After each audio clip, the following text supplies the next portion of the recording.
मी एका शूटिंगला गेलो होतो सरांना भेटायला, जेव्हा अक्षय खन्नाचं औरंगजेबचं काही सीनचं शूट चालू होतं. तर मी सरांना भेटलो आणि तिकडे अक्षय खन्ना बसलो होतो. मी आपलं सरांना भेटलो आणि म्हटलं सर निघतो. तर तुमचे असिस्टंट जतीन म्हणून आणि अक्षय सर को मी बघितलंही नाही तिकडे, मी बघूच शकत नाही. आणि नंतर त्यांनी सांगितलं की नीलूचं जे कॅरेक्टर आहे ते तू करतेयस आणि जे चैतन्याचं कॅरेक्टर आहे तो आदिनाथ करतोय असं त्यांनी सांगितलं. तर मी कोण आदिनाथ म्हणून मी बघितलं तर हा माझा हिरो आहे. माझी ही रिॲक्शन होती की हे ह्याचं काय असं, म्हणजे आदिनाथ आता खूप हँडसम दिसायला लागलाय आणि अजून त्यांनी थोडंसं तब्येतीवर वर्क केलं तर तो खूप छान दिसेल. पण तेव्हा तो खूपच बुटका होता आणि तब्येत पण कमी होती आणि चेहऱ्यावर खूप म्हणजे मासूम म्हणजे एकदम मासूम. मी प्रत्येक गोष्ट खाण्यातली ही तेल न वापरता पाण्यातलीच खातो.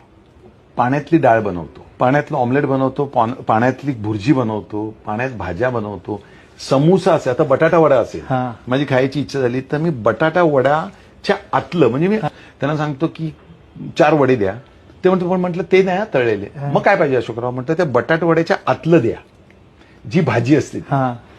मग आपण त्याला ते चण्याच्या पिठात करून ते लावतो ना, ते नाही ते घ्या. ते मी घेऊन जातो, ते ओव्हन मध्ये ठेवून ते झाले गरम 10 मिनिटांनी